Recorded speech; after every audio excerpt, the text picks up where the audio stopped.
Hi everyone, welcome to my YouTube channel. ಇವತ್ತಿನ ಮುದ್ದು ಸೊಸೆ ಧಾರಾವಾಹಿ ಏನಾಗುತ್ತಂತ ನೋಡ್ಕೊಂಬರೋಣ ಬನ್ನಿ. ಸಂಚಿಕೆ ಶುರುವಿನಲ್ಲಿ ಕಣ್ಮಣಿ ಹೇಳ್ತಾರೆ, ನಮ್ಮ ಮನೆಯವ್ರು ಯಾರು ಇಲ್ಲದೆ ನಾನು ಮದುವೆ ಆಗ್ತಾ ಇದ್ದೀನಿ ಅನ್ನೋ ಕೊರಗಿತ್ತು. ಹೆಂಗೋ ನೀವು ಬಂದು ಆ ಕೊರಗನ್ನ ದೂರ ಮಾಡಿದ್ರಿ ಅಂತ ವಿದ್ಯನ್ಗೆ ಹೇಳ್ತಾರೆ ಕಣ್ಮಣಿ. ನೀವೇ ನಮ್ಮಿಬ್ಬರನ್ನ ಒಂದು ಮಾಡಿ ಹಾರೈಸ್ಬೇಕು ಅತ್ಗೆ. ಆಗ ವಿದ್ಯೆ ಹೇಳ್ತಾರೆ, ಅದು ಹೆಂಗೆ ನಾನು ಮದುವೆ ನಡೆಸ್ಕೊಡ್ತೀನಿ ಅಂತ ಅನ್ಕೊಂಡ್ರಿ ನೀವು? ಆಗ ರಾಕೇಶು ಕಣ್ಮಣಿ ಮುಖ ನೋಡ್ಕೋತಾರೆ ಶಾಕ್ ಆಗ್ಬಿಟ್ಟು. ನೀನ್ ಹಿಂಗೆ ಕದ್ದು ಮುಚ್ಚಿ ಮದ್ವೆ ಆಗೋದಕ್ಕೆ ಸಾಮಾನ್ಯ ಅಟ್ಟಿಯವ್ರ ಮಗಳು ಅನ್ಕೊಂಡಿದ್ಯಾ? ಇಲ್ಲ, ಮಂತ್ರಿ ಶಿವರಾಮೇಗೌಡ್ರ ಮಗಳು ನೀನು. ಅವ್ರಿಗೆ ಇಡೀ ರಾಜ್ಯದಲ್ಲಿ ಒಳ್ಳೆ ಹೆಸರಿದೆ. ಅವ್ರ ಮಗಳಾಗಿ ನೀನ್ ಇಂಥ ಕೆಲಸ ಮಾಡಿದ್ರೆ ಅವ್ರಿಗೆ ಎಷ್ಟು ಅವಮಾನ ಆಗುತ್ತಂತ ಯೋಚನೆ ಮಾಡಿದೀಯಾ? ಪ್ರೀತಿ ಮುಂದೆ ಅದ್ಯಾವುದು ಲೆಕ್ಕಕ್ಕೆ ಬರಲ್ಲ ಅದ್ಗೆ. ನನಗೆ ರಾಖಿ ತಾಳಿ ಕಟ್ಟಿದ್ರೆ ಮಾತ್ರ ಬದುಕು ಅಂತ ಕಣ್ಮಣಿ ಹೇಳ್ತಾರೆ. ನೀನು ಪ್ರೀತಿ ಮಾಡಿರೋರ್ನೇ ಮದ್ವೆ ಆಗೋದು ತಪ್ಪಲ್ಲ, ಆದ್ರೆ ನೀನು ಮದ್ವೆ ಆಗ್ತಾ ಇರೋ ರೀತಿ ತಪ್ಪು. ನಿನಗೆ ಅಂತ ದೊಡ್ಡ ಕುಟುಂಬ ಇದೆ, ನಿನಗೆ ಒಳ್ಳೇದ್ ಬಯಸೋ ಜೀವಗಳಿದಾವೆ, ಅವ್ರೆಲ್ರಿಗೂ ನೀನ್ ಚೆನ್ನಾಗಿರ್ಬೇಕು ಅನ್ನೋ ಆಸೆ ಇದೆ ಅಂತ ಹೇಳ್ತಾರೆ ವಿದ್ಯಾ. ಅಂತರಿಗೆ ನೋವು ಕೊಟ್ಟು ನೀವ್ ಹಿಂಗ್ ಮದ್ವೆ ಆದ್ರೆ ಆ ಭಗವಂತನೂ ಮೆಚ್ಚಕ್ಕಿಲ್ಲ. ನಾನ್ ಇದನ್ನ ಒಪ್ಕೊಳ್ಳೋದು ಇಲ್ಲ. ಸರಿ, ಇವಾಗ ಆಗಿದ್ದೇನೋ ಆಗೋಯ್ತು. ಹಾರ ತೆಗೆದ್ಬಿಟ್ಟು ನನ್ ಜೊತೆ ಬನ್ನಿ ಮಾವಂತವ, ನಾನ್ ಮಾತಾಡಿ ಈ ಮದ್ವೆಗೆ ಒಪ್ಪಿಸ್ತೀನಿ. ನಿಜವಾಗ್ಲೂ ಆಗುತ್ತಾ ಮದ್ವೆ? ಈಗ ಏನಾದ್ರೂ ಅವ್ರ ಮುಂದೆ ಹೋದ್ರೆ ನನ್ ಮಾತಾಗ್ಲಿ ಇಲ್ಲ ನಿನ್ ಮಾತಾಗ್ಲಿ ಅವ್ರು ಕೇಳಕ್ಕಿಲ್ಲ. ಇಷ್ಟೊತ್ತಿಗೆ ನಮ್ ವಿಷಯ ಗೊತ್ತಾಗಿ ಕೊಂದಾಕ್ಬೇಕಂತ ಕಾಯ್ತಾ ಇರ್ತಾರೆ. ಈ ಕಡೆ ಕಾರಲ್ಲಿ ಬರ್ತಾ ಗೋವಿಂದ ಮನ್ಸೊಳಗೆ ಅನ್ಕೊಂತಾರೆ, ಇವತ್ತು ನಮ್ಮ ಅಣ್ಣನ ಮರ್ವಾದೆ ಕಳೀತಾ ಕೂತಿರೋರು ಯಾವುದೇ ಕಾರಣಕ್ಕೂ ಬದುಕಿರಬಾರ್ದು, ನಾನು ಜೈಲಿಗೆ ಹೋದ್ರೂ ಪರವಾಗಿಲ್ಲ ಅಂತ ತುಂಬಾ ಕೋಪದಲ್ಲಿ ಇರ್ತಾರೆ ಗೋವಿಂದ ಅವರು.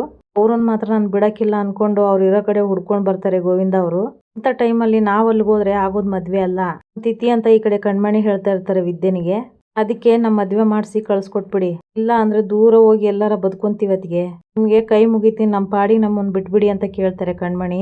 ಅಯ್ಯೋ ದಡ್ಡಿ, ಆ ಮದ್ವೆ ನಿಲ್ಸೋದಿಕ್ಕೆ ಏನು ಮಾಡ್ತಾ ಇಲ್ಲ ಅಂತ ನೀನ್ ತಿಳ್ಕೊಂಡಿರ್ಬೋದು, ಆದ್ರೆ ಅಟ್ಟಿಯವರೆಲ್ಲ ಈ ಮದ್ವೆ ಬೇಡ ಅಂತ ಹೇಳೋದಿಕ್ಕೆ ಏನೇನ್ ಮಾಡ್ಬೇಕು ಅದನ್ನೆಲ್ಲ ನಾನು ಮಾಡ್ತಾ ಇದ್ದೀನಿ. ಖಂಡಿತವಾಗ್ಲಿ ಇವಾಗ ನಾವ್ ಅಲ್ಲಿಗೆ ಹೋದ್ರೆ ಪ್ರೀತಿನ ಅರ್ಥ ಮಾಡ್ಕೊಂಡು ದೊಡ್ಡವರು ಮದ್ವೆ ಮಾಡೇ ಮಾಡ್ತಾರ ಅಂತ ಹೇಳ್ತಾರೆ ವಿದ್ಯಾ. ಹೇಳ್ತಿರಂಗೆ ಆಗ್ಬೇಕನ್ನೋದೇ ನನ್ ಬೈಕೆ, ಆದ್ರೆ ಅದಾಗುತ್ತೆ ಅನ್ನೋದು ನನ್ಗೆ ಯಾವ್ದು ನಂಬಿಕೆ ಇಲ್ಲ ಅಂತ ಹೇಳ್ತಾರೆ ಕಣ್ಮಣಿ. ನಿನಗೆ ನನ್ ಮೇಲೆ ನಂಬಿಕೆ ಇಲ್ವಾ ಅಂತ ಕೇಳ್ತಾರೆ ವಿದ್ಯಾ. ಇದು ನಂಬಿಕೆ ಪ್ರಶ್ನೆ ಅಲ್ಲ ಅದ್ಗೆ, ಅವರು ನಮ್ಮಿಬ್ಬರ ಮದ್ವೆ ಯಾಕೆ ಒಪ್ಕೊಂತಾರೆ? ಆಗ ವಿದ್ಯೆ ಹೇಳ್ತಾರೆ, ಯಾಕಂದ್ರೆ ಆ ಹುಡುಗನ್ನ ಅರೆಸ್ಟ್ ಮಾಡೋದಕ್ಕೆ ಪೊಲೀಸ್ನವರು ಮಂಟಪದ ಹತ್ರ ಹೋಯ್ತಾ ಇದ್ದಾರೆ. ಏನ್ ಹೇಳ್ತಾ ಇದ್ದೀರಾ ಅದ್ಗೆ ಅಂತ ಗಾಬ್ರಿಲ್ ಕೇಳ್ತಾರೆ ಕಣ್ಮಣಿ. ಹೌದು ಕಣ್ಮಣಿ, ಆ ಹುಡುಗ ಸರಿ ಇಲ್ಲ ಅಂತ ಹೇಳಿ ನವೀನ್ ಬಗ್ಗೆ ಎಲ್ಲ ಎಕ್ಸ್ಪ್ಲೇನ್ ಮಾಡಿ ಹೇಳ್ತಾರೆ ವಿದ್ಯಾ. ಅಟ್ಲೆ ಫೋನ್ ಮಾಡಿ, ಈ ಹೋಟೆಲ್ ಅಲ್ಲಿ ಏನೋ ದಂಧೆ ನಡೀತಾ ಇದೆ ಅಂತ ನಾನ್ ಅನ್ಕೊಂಡಿದ್ದೆ, ಇಲ್ಲಿ ಮಾನವಂತರ ಮನೆಯದು ಮಾನಹಾಣೆ ನಡೀತಾ ಇದೆ ಅಂತ ಹೇಳ್ತಾನೆ ಅಂತ ಎಲ್ಲ ಹೇಳಿದ್ದನ್ನ ವಿದ್ಯಾ ಕಣ್ಮಣಿ ಎದುರು ಹೇಳ್ತಾರೆ. ಅದನ್ನೆಲ್ಲ ಹೋಗ್ತಾ ವಿವರವಾಗಿ ನಿಮ್ ಹತ್ರ ಹೇಳ್ತೀನಿ, ಈಗ ಹಾರ ತೆಗೆದ್ಬಿಟ್ಟು ನನ್ ಕುಟೆ ಬನ್ನಿ ಅಂತ ಹೇಳ್ತಾರೆ ವಿದ್ಯಾ. ಅದಕ್ಕೆ ಆದ್ರೂನುವೆ ಅಂತ ಕಣ್ಮಣಿ ಹೇಳಿದಾಗ ವಿದ್ಯಾ ಹೇಳ್ತಾರೆ, ನೀನ್ ಇಷ್ಟಪಟ್ಟಿರೋರ್ ಜೊತೆನೆ ಮನೆಯವ್ರನ್ನೆಲ್ಲ ಒಪ್ಸಿ ಮದ್ವೆ ಮಾಡಿಸ್ಬೇಕಂತ ನಾನು ಇಷ್ಟೆಲ್ಲ ಮಾಡ್ತಾ ಇದ್ದೀನಿ. ನಿನಗೆ ನನ್ ಮೇಲೆ ನಂಬಿಕೆ ಇದ್ರೆ ನನ್ನ ಜೊತೆ ಬನ್ನಿ. ಹಿಂಗ್ ಮದ್ವೆ ಆದ್ರೆ ಖಂಡಿತವಾಗ್ಲೂ ಸಂತೋಷವಾಗಿರಕ್ಕಿಲ್ಲ, ಇತ್ಲಾಗೆ ಅಟ್ಟಿಯವ್ರಿಗೂ ನೆಮ್ಮದಿಯಾಗಿರಕ್ಕಿಲ್ಲ. ಅದಕ್ಕೆ ನನ್ನ ಜೊತೆ ಬನ್ನಿ ಅಂತ ಕೇಳ್ಕೊತಾರೆ ವಿದ್ಯಾ. ಆಗ ರಾಕೇಶ್ ಹೇಳ್ತಾರೆ, ಕಣ್ಮಣಿ ನಮಗೋಸ್ಕರ ಇಷ್ಟೆಲ್ಲ ಮಾಡ್ತಿರೋ ಅತ್ತಿಗೆಮ್ಮನ ಮಾತು ಕೇಳೋಣ, ಅವರು ಕೊಟ್ಟ ಮಾತನ್ನ ಉಳಿಸ್ಕೋತಾರೆ. ನನಗೆ ಆ ನಂಬಿಕೆ ಇದೆ, ದೊಡ್ಡವ್ರ ಆಶೀರ್ವಾದ ಇಲ್ಲದೆ ನಾವು ಮದ್ವೆ ಆದ್ರೆ ಸಂತೋಷವಾಗಿರಕ್ಕಿಲ್ಲ. ಇನ್ನೊಂದ್ ಕಡೆ ನೋಡಿದ್ರೆ ಗೋವಿಂದ ಅವರು ರಾಖಿ ಹಾಗೆ ಕಣ್ಮಣಿ ಇರೋ ಜಾಗಕ್ಕೆ ಬರ್ತಾ ಇರ್ತಾರೆ. ಈ ಕಡೆ ನೋಡ್ರೆ ವಿದ್ಯೆ ಹೇಳ್ತಾರೆ, ಅಯ್ಯೋ ಬನ್ನಿ ಇನ್ನೇನ್ ನೋಡ್ತಾ ಇದ್ದೀರಾ ಅಂತ ಹೇಳ್ತಾರೆ. ಕಣ್ಮಣಿ ಹಾಗೆ ರಾಕೇಶ್ ಕೊರಳಲ್ಲಿರೋ ಹಾರನ ತೆಗೆದ್ಬಿಟ್ಟು ವಿದ್ಯೆ ಜೊತೆ ಹೊರಗಡೆ ಬಂದ್ಬಿಟ್ಟು ಆಟೋ ಮಾಡ್ಕೊಂಡು ಅಲ್ಲಿಂದ ಹೊಟ್ಬಿಡ್ತಾರೆ. ಅವ್ರನ್ನೇ ಅಬ್ಸರ್ವ್ ಮಾಡ್ತಾ ಇರೋ ವ್ಯಕ್ತಿ ಅವ್ರನ್ನೇ ನೋಡ್ತಾ ಇರ್ತಾರೆ. ಈ ಕಡೆ ನೋಡಿದ್ರೆ ವಿನಂತಿ ಹಾಗೆ ಕ್ವಾಟ್ಲೆ ಆಟೋದಲ್ಲಿ ಬರ್ತಾ ಇರ್ತಾರೆ. ಆಗ ವಿನಂತಿ ಹೇಳ್ತಾರೆ, ಅಣ್ಣ ಟೈಮ್ ಆಗುತ್ತೆ, ಒಸಿ ಬಿರ್ನೆ ಹೋಗೋಣ ಅಂತ ಹೇಳ್ತಾರೆ. ಈ ಕಡೆ ನೋಡಿದ್ರೆ ಕಣ್ಮಣಿನ ಹಾಗೆ ವಿದ್ಯಾ ಹಾಗೆ ರಾಕೇಶ್ನ ಹುಡ್ಕೊಂಡು ಗೋವಿಂದ ಅಲ್ಲಿಗೆ ಬಂದಿರ್ತಾರೆ ದೇವಸ್ಥಾನ ಹತ್ರ. ಗೋವಿಂದ ಅವರು ಹುಡುಗರಿಗೆ ಹೇಳ್ತಾರೆ, ಅವ್ರೆಲ್ಲೇ ಇದ್ರು ಬಿಡ್ಬೇಡಿ, ಹುಡ್ಕೊಂಡು ಎಳ್ಕೊಂಡು ಬನ್ನಿ. ಅಷ್ಟರಲ್ಲಿ ಆ ವ್ಯಕ್ತಿ ಬಂದ್ಬಿಟ್ಟು, ಅಣ್ಣ ನಾನೇ ನಿಮಗೆ ಫೋನ್ ಮಾಡಿದ್ದು, ವಿಜ್ಜಿ ಅಂತ ಹೇಳ್ತಾರೆ. ಆಗ ಗೋವಿಂದ ಹೇಳ್ತಾರೆ, ಎಲ್ಲೋ ಅವರು ಅಂತ ಕೇಳ್ತಾರೆ. ಅಣ್ಣ ಮದ್ವೆ ಹೆಣ್ಣು ಗಂಡು ಹಾಗೆ ನಿಮ್ಮ ಅಣ್ಣವ್ರ ಸೊಸೆ ಆಟೋದಲ್ಲಿ ಹೋದ್ರು. ಮತ್ತಷ್ಟು ಗೋವಿಂದಾಗೆ ಕೋಪ ಬಂದ್ಬಿಟ್ಟು ವಿದ್ಯಾ ಅಂತ ಹೇಳಿ ಕೈನ ಕಾರ್ಗೆ ಚಸ್ತಾರೆ.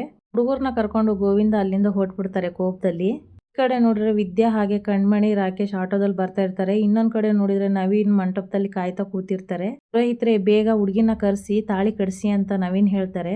ಆಗ ಪುರೋಹಿತರು ಹೇಳ್ತಾರೆ, ನಾನು ಅವಾಗ್ಲಿಂದ ಅದನ್ನೇ ತಾನಪ್ಪ ಹೇಳ್ತಾ ಇರೋದು, ಆದ್ರೆ ನನ್ನ ಮಾತನ್ನ ಇಲ್ಲಿ ಯಾರು ಕೇಳ್ತಾ ಇಲ್ವೇ, ಅದಕ್ಕೆ ನಾನು ಹೇಳಿದ ಮಂತ್ರನೇ 2ನೇ ಸಲ ಹೇಳ್ತಾ, ಅದಕ್ಕೆ ಮಾಡಿಸಿದ ಶಾಸ್ತ್ರನೇ 2 ಸಲ ನಿನ್ ಕೈಲಿ ಮಾಡಿಸ್ತಾ ಇರೋದಂತ ಹೇಳ್ತಾರೆ. ಆಗ ನವೀನ್, ಅಮ್ಮ ಬಾ ಇಲ್ಲಿ ಅಂತ ಅವ್ರ ತಾಯಿನ ಕರೀತಾರೆ. ಅಮ್ಮ ಹುಡುಗಿ ಇನ್ನೂ ಬಂದಿಲ್ಲ, ಇನ್ನೂ ಎಷ್ಟೊತ್ತಂತೆ ಅಂತ ಕೇಳ್ತಾರೆ ನವೀನು. ಏನಪ್ಪ ಇಷ್ಟ ಉತ್ಸವ ಮಾಡ್ತಾ ಇದೀಯಾ, ಕರ್ಕೊಂಬರ್ತಾರೆ ಇರು ಅಂತ ಅವ್ರ ತಾಯಿ ಹೇಳ್ತಾರೆ. ಅಮ್ಮ ನನಗೆ ಅದೆಲ್ಲ ಬೇಕಾಗಿಲ್ಲ, ಬೇಗ ಹುಡುಗಿನ ಬರಕ್ಕೆ ಕೇಳು, ತಾಳಿ ಕಟ್ಟಕ್ಕೆ ತುದಿಗಾಲ ನಿಂತಿದೀಯಾ, ಇರು ಕೇಳ್ತೀನಿ ಅಂತ ನವೀನ್ ತಾಯಿ ಹೇಳ್ತಾರೆ. ನವೀನ್ ತಾಯಿ ಈಶ್ವರಿಗೆ ಕೇಳ್ತಾರೆ, ಇದೇನು ಈಶ್ವರಿ, ಹುಡುಗ ಹಸೆ ಮನೆ ಮೇಲೆ ಬಂದು ಕುತ್ಕೊಂಡು ಎಷ್ಟೊತ್ತಾಯ್ತು, ಹುಡುಗಿನ ಕರ್ಕೊಂಬರಕ್ ಹೋದ್ರ ಹಂಗೆ ವಾಪಸ್ ಬಂದ್ ನಿಂತಿದ್ದೀರಿ, ಹುಡುಗಿ ಎಲ್ಲಿ ಅಂತ ಕೇಳ್ತಾರೆ. ಆಗ ಈಶ್ವರಿ ಹೇಳ್ತಾರೆ, ಇನ್ನೇನ್ ಬಂದ್ಬಿಡ್ತಾಳೆ ಇರಿ. ಆಗ ಹುಡುಗನ್ ತಾಯಿ ಹೇಳ್ತಾರೆ, ಇದು ಯಾಕೋ ನನಗೆ ಸರಿ ಕಾಣಿಸ್ತಾ ಇಲ್ಲ ಈಶ್ವರಿ, ನೀವೆಲ್ಲ ಸೇರ್ಕೊಂಡು ಏನೋ ಮುಚ್ಚಿಡ್ತಾ ಇದೀರಾ ಅನ್ಸುತ್ತೆ, ಯಾಕೆ ಹಿಂಗ್ ಮಾತಾಡ್ತಾ ಇದೀರಾ, ಒಂದ್ 5 ನಿಮಿಷ ಬಂದ್ಬಿಡ್ತಾಳೆ ಇರಿ ಅಂತ ಈಶ್ವರಿ ಹೇಳ್ತಾರೆ. 5 ನಿಮಿಷ ಅಂತ ಅವಾಗ್ಲಿಂದ ಹೇಳ್ತಾನೆ ಇದೀರಾ, ಅಷ್ಟಕ್ಕೂ ಇಲ್ಲಿ ಏನ್ ನಡೀತೈತಂತ ಅರ್ಥ ಆಗ್ತಾ ಇಲ್ವಲ್ಲ. ನವೀನ್ ತಂದೆ ಹತ್ರ ಹೋಗ್ಬಿಟ್ಟು ತಾಯಿ ಹೇಳ್ತಾರೆ, ರೀ ಹುಡುಗಿ ಕಡೆ ಬಂದಿಲ್ಲ ಅಂತ ಅನ್ಸುತ್ತೆ, ಅವರೆಲ್ಲ ಸೇರ್ಕೊಂಡು ಏನೋ ಮುಚ್ಚಿಡ್ತಾ ಇದಾರ ಅನ್ಸುತ್ತೆ, ಹೋಗ್ರಿ ವಸಿ ಗೌಡ್ರನ್ನ ವಿಚಾರಿಸಿ ಅಂತ ಹೇಳ್ತಾರೆ. ಸರಿ ಬಾ ಅಂತ ಹೇಳಿ ನವೀನ್ ತಂದೆ ಶಿವರಾಮೇಗೌಡ್ರ ಹತ್ರ ಬರ್ತಾರೆ. ಏನ್ ಬೀಗ್ರೆ, ನಿಮ್ ಮಗಳು ಇನ್ನು ಛತ್ರಕ್ ಬಂದಿಲ್ವೇ, ನಿಮ್ಮನ್ನೇ ಕೇಳ್ತಾ ಇರೋದು ಗೌಡ್ರೆ, ಮಾತಾಡಿ ಅಂತ ನವೀನ್ ತಂದೆ ಕೇಳ್ತಾರೆ. ಬೀಗ್ರೆ ಅದು ಏನು ಅಂದ್ರೆ ಅಂತ ತಡವರ್ಸ್ತಾ ಇರ್ತಾರೆ ಶಿವರಾಮೇಗೌಡ್ರು. ಯಾಕೆ ಬೀಗ್ರೆ, ನನ್ ಮಗ ಹಸೆಮಣೆ ಮೇಲೆ ಕುತ್ಕೊಂಡು ಎಷ್ಟೊತ್ತಾಯ್ತು, ಇಷ್ಟೊತ್ತು ಅಂತ ಅವ್ನ್ ಕಾಯೋದು, ನೀವೆಲ್ಲ ಬಂದಿದ್ದೀರಾ, ಆದ್ರೆ ನಿಮ್ ಹುಡುಗಿ ಬಂದಿಲ್ಲ ಅಂದ್ರೆ ಏನ್ ಅರ್ಥ. ಅಷ್ಟರಲ್ಲಿ ನಾಯಕರು ಶಾಕ್ನಿಂದ ಎದ್ಬಿಟ್ಟು, ಇವ್ರು ಏನ್ ಹೇಳ್ತಾ ಇದಾರೆ ಗೌಡ್ರೆ ಅಂತ ಕೇಳ್ತಾರೆ. ಗೌಡ್ರೆ, ನಿಮ್ ಹುಡುಗಿ ಬರ್ತಾಳೋ ಇಲ್ವೋ ಅದನ್ನಾದ್ರೂ ಹೇಳಿ ಅಂತ ನವೀನ್ ತಂದೆ ಕೇಳ್ತಾರೆ. ಅಂಜೇಗೌಡಣ್ಣ ಅದು ಅಂತ ಈಶ್ವರಿ ಹೇಳ್ತಾ ಇರ್ಬೇಕಾದ್ರೆ ಶಿವರಾಮೇಗೌಡ್ರು ಹೇಳ್ತಾರೆ, ಈಶ್ವರಿ ಸುಮ್ಗೆ ನಿಂತ್ಕೋ. ಅಷ್ಟರಲ್ಲಿ ಗೋವಿಂದ ಕಾಲ್ ಮಾಡ್ತಾರೆ. ಗೋವಿಂದ ಹಲೋ ಅಂತ ಶಿವರಾಮೇಗೌಡ್ರು ಕೇಳ್ತಾರೆ. ನವೀನ್ ಈ ಕಡೆ ಎದ್ದೇಳ್ತಾ ಇರ್ಬೇಕಾದ್ರೆ ಪುರೋಹಿತರು ಹೇಳ್ತಾರೆ, ನೋಡಪ್ಪ ಹಸೆ ಮನೆಯಿಂದ ಹುಡುಗ ಎದ್ದೇಳ್ಬಾರ್ದು, ಹಾಗೆಲ್ಲ ಕೂತ್ಕೋ ಅಂತ ಹೇಳ್ತಾರೆ. ಈ ಕಡೆ ನೋಡಿದ್ರೆ ಖುಷಿಯಾಗಿ ಓಡಾಡ್ತಾ ಇರ್ತಾರೆ ಭದ್ರ. ಆಗ ತಂದೆ ಟೆನ್ಷನ್ ನೋಡ್ಬಿಟ್ಟು ಯಾಕೆ ಹಿಂಗಿದ್ದಾರೆ ಅಂತ ಯೋಚನೆ ಮಾಡ್ತಾ ಇರ್ತಾರೆ. ಚಿತ್ರ, ಏನಾಯ್ತು ಅಪ್ಪ ಯಾಕೆ ಟೆನ್ಷನ್ ಆಗಿದ್ದಾರೆ ಅಂತ ಚಿತ್ರನೇ ಕೇಳ್ತಾರೆ.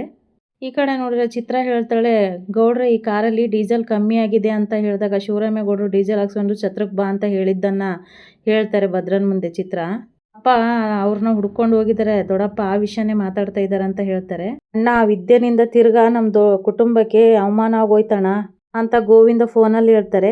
ಏನ್ ಹೇಳ್ತಾ ಇದೀಯ ಗೋವಿಂದ, ಏನ್ ಹೇಳ್ತಾ ಇದೀಯ ಹೇಳು ಅಂತ ಕೋಪದಲ್ಲಿ ಕೇಳ್ತಾರೆ ಶಿವರಾಮೇಗೌಡ್ರು. ಕಣ್ಮಣಿನುವೆ ಮತ್ತೆ ರಾಕಿನುವೆ ಗುಡಿ ಕರ್ಕೊಂಡು ಹೋಗಿ ಅವಳೆ ಮುಂದ್ ನಿಂತು ಮದ್ವೆ ಮಾಡಿಸಿದಾಳೆ ಅಂತ ಗೋವಿಂದ ಹೇಳಿದಾಗ ಶಿವರಾಮೇಗೌಡರು ಶಾಕ್ ಆಗ್ಬಿಡ್ತಾರೆ. ಅಪ್ಪಯ್ಯ ಏನಾಯ್ತಪ್ಪಯ್ಯ, ಏನಂದ್ರಪ್ಪಯ್ಯ ಅಂತ ಕೇಳ್ತಾರೆ ಭದ್ರ.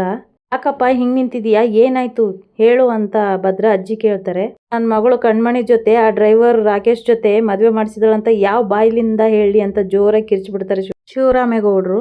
ಇಬ್ಬರನ್ನ ಗುಡಿಗೆ ಕರ್ಕೊಂಡೋಗಿ ಕಳ್ತನದಿಂದ ಮದ್ವೆ ಮಾಡಿಸಿರೋದು ಯಾರು ಗೊತ್ತೇ, ಯಾರಪ್ಪಯ್ಯ ಕೆಲಸ ಮಾಡಿರೋದು ಅಂತ ಭದ್ರ ಕೇಳ್ತಾರೆ. ಆ ವಿದ್ಯನೆಯ ಅಂತ ಜೋರಾಗಿ ಹೇಳ್ತಾರೆ ಶಿವರಾಮೇಗೌಡರು.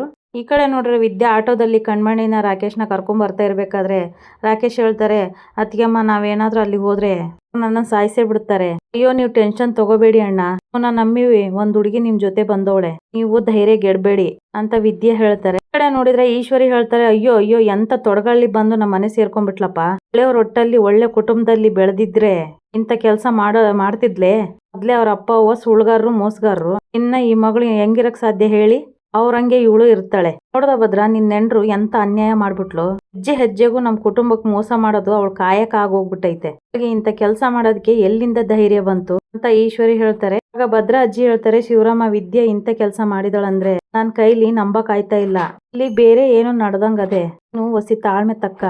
ಶಿವರಾಮೇಗೌಡರು ಕೋಪದಲ್ಲಿ ಹೇಳ್ತಾರೆ, ಇನ್ನು ಏನವ ತಾಳ್ಮೆ ತಗೊಳ್ಳೋದು, ಅವಳಿಗೆ ತಾಳಿ ಕಟ್ತಾ ಇರೋದನ್ನ ಕಣ್ಣಾರ ಕಂಡಿರೋರು ಹೇಳಿದ್ದಾರೆ, ವಿದ್ಯನ್ ಜೊತೆ ಸೇರ್ಕೊಂಡು ನನ್ ಮಗಳನ್ನುವೆ ಅಂತ ಅವಮಾನ ಮಾಡ್ಬಿಟ್ಲಲ್ಲ, ಮುಂದೆ ನಾನು ಹೆಂಗವ ತಲೆ ಎತ್ಕೊಂಡು ತಿರುಗಾಡ್ಲಿ.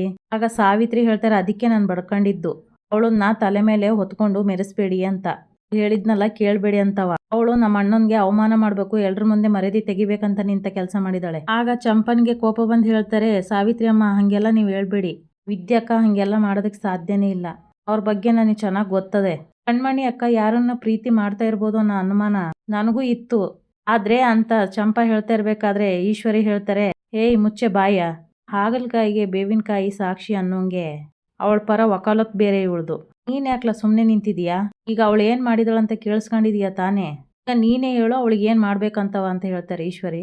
ಭದ್ರ ಹೇಳ್ತಾರೆ, ಅಪ್ಪಯ್ಯ ಈ ಮದ್ವೆ ಗೊತ್ತಾದಾಗಿಂದನೂ ಕಣ್ಮಣಿ ಮನ್ಸಲ್ಲಿ ಏನಿದೆ ತಿಳ್ಕೊಳ್ಳಿ, ಹುಡುಗನ ಬಗ್ಗೆ ಚೆನ್ನಾಗಿ ವಿಚಾರಿಸಿದೀರಾ ಅಂತ ಕೇಳ್ತಾನೆ ಇದ್ಲು, ಆಗ್ಲೇ ಹೇಳಿದ್ದೆ ಈ ವಿಷಯದಲ್ಲಿ ನಿನ್ ತಲೆ ಹಾಕ್ಬೇಡ ಅಂತ ಕಡ್ಡಿ ಮುರ್ದಂಗೆ ಹೇಳಿದ್ದೆ, ಇಷ್ಟೆಲ್ಲ ಅವಳು ಅವ್ರನ್ನ ಮದ್ವೆ ಮಾಡ್ಸೋದಿಕ್ಕೆ ನಿಮ್ಗೆ ಅವಮಾನ ಮಾಡ್ಸೋದಿಕ್ಕೆ ಮಾಡಿರೋದು ಅಂತ ಅಂದ್ರೆ ಅವಳನ್ನ ಮಾತ್ರ ನಾನ್ ಸುಮ್ಕೆ ಬಿಡಕ್ಕಿಲ್ಲ, ಇದಾಗ್ಲಿ ಅಪ್ಪಯ್ಯ ಅವ್ರ 3 ಜನನು ನಾನ್ ಕತ್ರಸಾಕ್ಬಿಟ್ಟು ಜೈಲ್ಗೆ ಹೋಗ್ಬಿಡ್ತೀನಿ ಅಂತ ಹೇಳ್ತಾರೆ ಭದ್ರ. ಅದ್ರ ಅಗತ್ಯ ಇಲ್ಲ ಅಂತ ವಿದ್ಯಾ ಮಾತಾಡಿದ್ದನ್ನ ಕೇಳಿಸ್ಕೊಂಡು ಎಲ್ರು ಆ ಕಡೆ ನೋಡಿದಾಗ ವಿದ್ಯಾ ಹಾಗೆ ಕಣ್ಮಣಿ ರಾಕೇಶ್ ಬಂದಿರ್ತಾರೆ. ಎಲ್ರು ವಿದ್ಯಾನ ಗುರಾಯಿಸ್ಕೊಂಡು ನೋಡ್ತಾ ಇರ್ತಾರೆ. ಆಗ ಮೋಹನ ಹೇಳ್ತಾರೆ, ಏನೇ ಕಣ್ಮಣಿ ಹಿಂಗೆಲ್ಲ ಮಾಡಿದೀಯಾ, ಹೋಗಿ ಕದ್ದು ಮದ್ವೆ ಮಾಡ್ಕೊಂಬಂದು ಅಪ್ಪನ್ ತಲೆ ತಗ್ಸಂಗ್ ಮಾಡ್ದಲ್ಲೇ, ಯಾಕೆ ಇಂತ ಕೆಲಸ ಮಾಡ್ದೆ, ಗಂಡನ್ಗೆ ಇಂಥ ಅವಮಾನ ಮಾಡ್ಬೇಕಂತ ಇಷ್ಟು ದಿನದಿಂದ ಕಾಯ್ಕೊಂಡು ಕುಂತಿದ್ದೆ ನೋಡೋ ನಮ್ಮ ಮಟ್ಟಿಗೆ ನೀನ್ ಇಂಥ ದ್ರೋಹ ಮಾಡ್ತೀಯ ಅಂತ ನಾನು ಅನ್ಕೊಂಡಿರ್ಲಿಲ್ಲ ವಿದ್ಯಾ.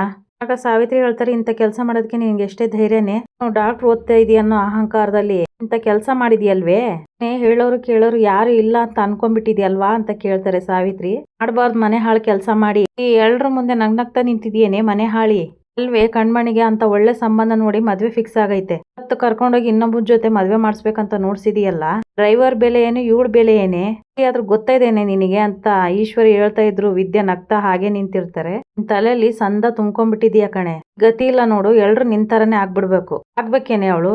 ಆಗ ಭದ್ರ ಹೇಳ್ತಾರೆ, ಈ ವಿಷಯದಲ್ಲಿ ನೀನ್ ತಲೆ ಹಾಕ್ಬೇಡ ಅಂತ ಎಷ್ಟು ಸಲ ಹೇಳಿದ್ರುವೆ ಕೆಲಸ ಮಾಡೋದಕ್ಕೆ ಹೆಂಗೆ ಮನ್ಸ್ ಬಂತ್ ನಿನಗೆ, ಇವತ್ ಮಾತ್ರ ನಿನ್ನನ್ನು ಸುಮ್ನೆ ಬಿಡಲ್ಲ ಕಣೆ ಅಂತ ಹೊಡೆದಿಕ್ಕೆ ಅಂತ ಹೋದಾಗ ಕಣ್ಮಣಿ 1 ನಿಮಿಷ ಅಂತ ಹೇಳಿ ತಡಿತಾರೆ. ಎಲ್ರು ತಿಳ್ಕೊಂಡಿರ ಹಂಗೆ ರಾಖಿಗೂ ನನಗೂ ಇನ್ನೂ ಮದ್ವೆ ಆಗಿಲ್ಲ. ಅತ್ತಿಗೆ ಅಲ್ಲಿಗೆ ಬಂದಿದ್ದು ನಮ್ ಮದ್ವೆ ಮಾಡಕ್ಕಲ್ಲ, ಆಗ್ತಾ ಇರೋ ಮದ್ವೆನ ತಡೆಯೋದಿಕ್ಕೆ. ಕೋಪದಲ್ಲಿ ಕೇಳ್ತಾರೆ, ಏನ್ ಹೇಳ್ತಾ ಇದೀಯ ನೀನು ಅಂತ ಕೇಳ್ತಾರೆ ಭದ್ರ. ನಿಜಾನೇ ಹೇಳ್ತಾ ಇದ್ದೀನಿ ಅಣ್ಣ, ಎಲ್ರು ಸ್ವಲ್ಪ ತಾಳ್ಮೆಯಿಂದ ಕೇಳಿಸ್ಕೊಳ್ಳಿ. ನಾನು ರಾಖಿ ಪ್ರೀತಿ ಮಾಡ್ತಾ ಇರೋದು ನಿಜ. ನನಗೆ ನೀವು ನೋಡಿರೋ ಗಂಡು ಇಷ್ಟ ಇಲ್ಲ. ಈ ವಿಷಯನ ಅಮ್ಮನ್ ತವ ನಿಂತವ ಹೇಳ್ಬೇಕು ಅಂತ ಎಷ್ಟೋ ಪ್ರಯತ್ನ ಮಾಡ್ದೆ, ಆದ್ರೆ ಧೈರ್ಯ ಸಾಕಾಗ್ಲಿಲ್ಲ ಅಣ್ಣ. ನಾವು ನೋಡಿರೋ ಹುಡುಗ ನಿನ್ಗೆ ಇಷ್ಟ ಇದಾನಂತ ಒಂದ್ ಮಾತು ಕೇಳಲಿಲ್ಲ. ಆಗ ಅತ್ತಿಗೆ ಹತ್ರ ನಾನು ಪ್ರೀತಿ ಮಾಡ್ತಾ ಇರೋ ವಿಷಯನ ಹೇಳ್ಕೊಂಡೆ, ದಯವಿಟ್ಟು ಸಹಾಯ ಮಾಡಿ ಅಂತ ಕೇಳ್ಕೊಂಡೆ. ಆದ್ರೂ ಅವರು ದೊಡ್ಡವ್ರ ಹತ್ರ ಮಾತಾಡಿ ಅಂತ ಹೇಳಿದ್ರು. ಅವ್ರುವೆ ನನ್ನನ್ನ ಕೈ ಬಿಟ್ಬಿಟ್ರು. ನಾವು ಓಡೋಗಿ ಮದ್ವೆ ಆಗೋಣ ಅಂತ ಗುಡಿಗೆ ಹೋಗಿದ್ವಿ. ಆದ್ರೆ ಅತ್ತಿಗೆ ಅಲ್ಲಿಗೆ ಬಂದ್ಬಿಟ್ಟು ನಾವ್ ಮಾಡ್ತಾ ಇರೋದು ತಪ್ಪು ಅಂತ ಹೇಳಿದ್ರು. ಇಂದ ಅಪ್ಪನ್ ಮರ್ಯಾದೆ ಹೋಗುತ್ತೆ ಅಂತ ಅರ್ಥ ಮಾಡ್ಸಿದ್ರು. ಮನೆತನದ ಗೌರವ ಮಣ್ಪಾಲ್ ಆಯ್ತದೆ ಅಂತ ನಮಗೆ ಬುದ್ಧಿ ಹೇಳಿ ಅವರು ಇಲ್ಲಿ ಕರ್ಕೊಂಬಂದ್ರು. ನಾನು ಇವತ್ತು ವಾಪಸ್ ಇಲ್ಲಿಗೆ ಬಂದಿದ್ದೀನಿ ಅಂದ್ರೆ ಇದಕ್ಕೆ ನನ್ ಬದಲಾದ ನನ್ನ ನಿರ್ಧಾರ ಕಾರಣ ಅಲ್ಲಪ್ಪ, ಕಾರಣ ಎಲ್ಲ ಅತ್ತಿಗೆನೆ. ಇವತ್ತು ನಿಮ್ ಮುಂದೆ ನಾನು ನಿಂತಿದ್ದೀನಿ ಅಂದ್ರೆ ಅದಕ್ಕೆ ವಿದ್ಯೆ ಅತ್ತಿಗೆನೆ ಕಾರಣ ಅಂತ ಹೇಳ್ತಾರೆ ಕಣ್ಮಣಿ. ಅತ್ತಿಗೆ ಬಗ್ಗೆ ನನಗೆ ಅರ್ಥ ಆಗಿದ್ ಒಂದೇ, ಈ ಅಟ್ಟಿಯವ್ರ ಕಣ್ಣಲ್ಲಿ ಕಣ್ಣೀರ್ ಬರೋ ಸಹಿಸಕ್ಕಿಲ್ಲ. ಅವರು ಈ ಅಟ್ಟಿಯವ್ರ ಗೌರವನ ಮಣ್ಪಾಲಾಗಕ್ ಬಿಡಕ್ಕಿಲ್ಲ. ನಲ್ಲಿ ಇವರು ಅಟ್ಟಿಯವ್ರ ಗೌರವಕ್ಕೆ ಕಾವಲಾಗಿ ನಿಂತಿರ್ತಾರಪ್ಪ ಅಂತ ಕಣ್ಮಣಿ ಹೇಳಿದಾಗ ಎಲ್ರು ಶಾಕ್ ಆಗಿ ನಿಂತ್ಬಿಡ್ತಾರೆ. ಇಲ್ಲಿಗೆ ಸಂಚಿಕೆ ಮುಗೀತೆ. ಯಾರೆಲ್ಲ ನನ್ನ ಚಾನಲ್ ನೋಡ್ತಾ ಇದ್ರು ದಯವಿಟ್ಟು ಸಬ್ಸ್ಕ್ರೈಬ್ ಮಾಡ್ಕೊಳ್ಳಿ. ಹಾಗೆ ಒಂದು ಲೈಕು ಶೇರು ಮಾಡಿ. ವಿಡಿಯೋ ನೋಡಿದ್ದಕ್ಕಾಗಿ ಧನ್ಯವಾದಗಳು.